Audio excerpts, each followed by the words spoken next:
Bismillahirrahmanirrahim. Assalamualaikum warahmatullahi wabarakatuh. Jumpa lagi dengan saya, Saril Hidayat dari Regional 3 PTP 4 dalam modul manajemen fungsional. Dalam fungsi manajemen fungsional terdapat 3, yaitu 1.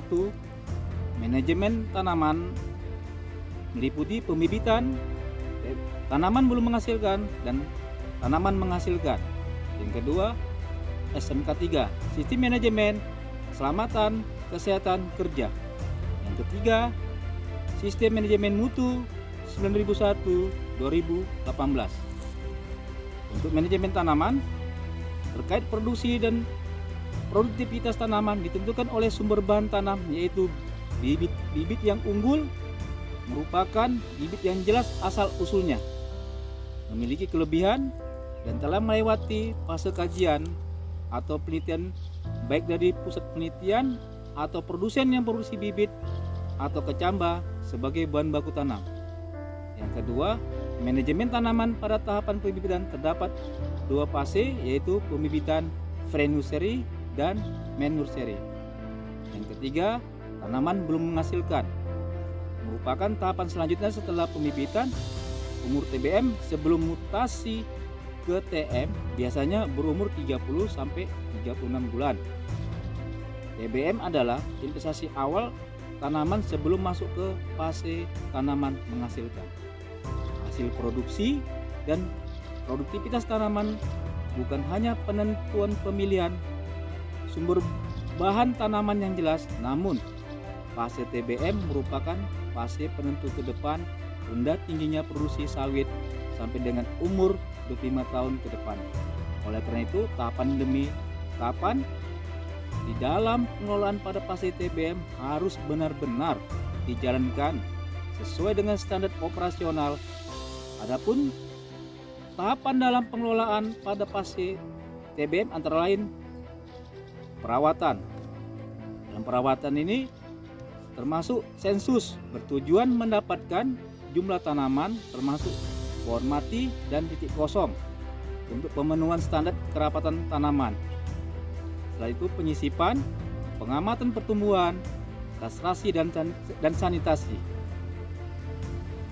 pengendalian hama dan penyakit, pemupukan terdiri dari pupuk bahan organik seperti pupuk tandan kosong, abu insenerator, dan solid. Selanjutnya, fasilitas penunjang menjelang panen yaitu peningkatan mutu jalan, titik panen, jembatan, gorong-gorong, dan TPH. Untuk tanaman menghasilkan, setelah TBM masuk pada fase TM, biasanya kita sebut eksploitasi tanaman. Ketika masuk ke dalam fase TM, tahapan yang dilaksanakan adalah panen dan angkut. Dalam upaya peningkatan produksi, hal yang perlu diperhatikan pada saat pengelolaan TM antara lain proses panen, pemupukan, pemeliharaan, penilaian HPT, dan tunasan. Untuk proses panen, kita melaksanakan apel pagi bersama mandor dan pemanen. Selanjutnya, potong buah, potong tangkai TBS, penyusunan pelepah, memuat TBS ke angkom, penyusunan TBS, penomoran TBS, dan pengangkutan. Selanjutnya, pemupukan mengikuti rekomendasi, yaitu pemupukan dan penambahan bahan organik seperti tandan kosong, abu insenerator, dan solid. Pemeliharaan kemis, babat, dan dongkel anak kayu. Selanjutnya, pengendalian HPT. Pengendalian HPT dilakukan dengan metode IPM atau Integrated Pest Management atau biasa disebut PHT, pengendalian hama terpadu, yaitu dengan cara kultur teknis, penanaman beneficial plant atau Antigonon dan Turnera. Yang kedua, biologi, itu alba, sikanus, agen hayati. Yang ketiga, secara kimiawi, dan Selanjutnya tunasan, yaitu menjaga jumlah pelepah sesuai umur tanaman. Dengan menjaga dan konsisten dalam melaksanakan standar operasional, maka akan mendapatkan hasil sesuai potensi tanaman. Selanjutnya yang kedua, manajemen SMK 3. Sesuai dengan peraturan nomor 50 tahun 2012, bagi pelaku usaha yang mempekerjakan karyawan lebih dari 100 orang, maka wajib melaksanakan dan menerapkan SMK 3. SMK 3 memiliki struktur organisasi dalam perusahaan yang terdiri dari ketua, wakil ketua, sekretaris, dan anggota. Di setiap identifikasi kecelakaan kerja, maka dibutuhkan ahli K3 sesuai dengan potensi bahaya yang ada. Di unit usaha kebun, potensi bahaya kecelakaan tenaga kerja terdapat dalam pekerjaan panen dan chemis. Untuk meminimalisir kejadian kecelakaan kerja atau zero accident, maka perusahaan wajib menyediakan alat pelindung diri bagi tenaga kerja panen dan chemis.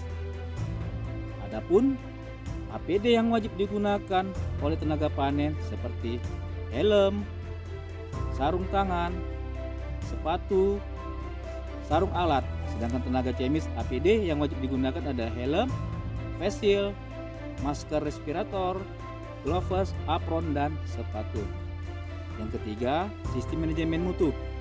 Dalam sistem manajemen mutu atau SMM berupa penerapan ISO 9001-2015 adalah menyediakan kerangka kerja terhadap sistem manajemen mutu. Tujuan utama membantu organisasi memastikan secara konsisten menyediakan produk dan layanan yang memenuhi persyaratan pelanggan dan peraturan yang berlaku, serta menekankan pendekatan berbasis proses, peningkatan berkelanjutan, dan pemenuhan syarat pelanggan. Penerapan ISO 9001-2015 memberikan manfaat bagi perusahaan, yaitu efisiensi, peningkatan kualitas produk dan layanan, peningkatan kepuasan pelanggan, dan peningkatan daya saing.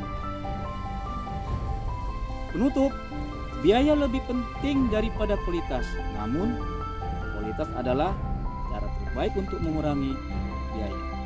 Demikian yang dapat saya sampaikan, dan saya sudahi. Wabillahi taufiq wal hidayah. Assalamualaikum warahmatullahi wabarakatuh.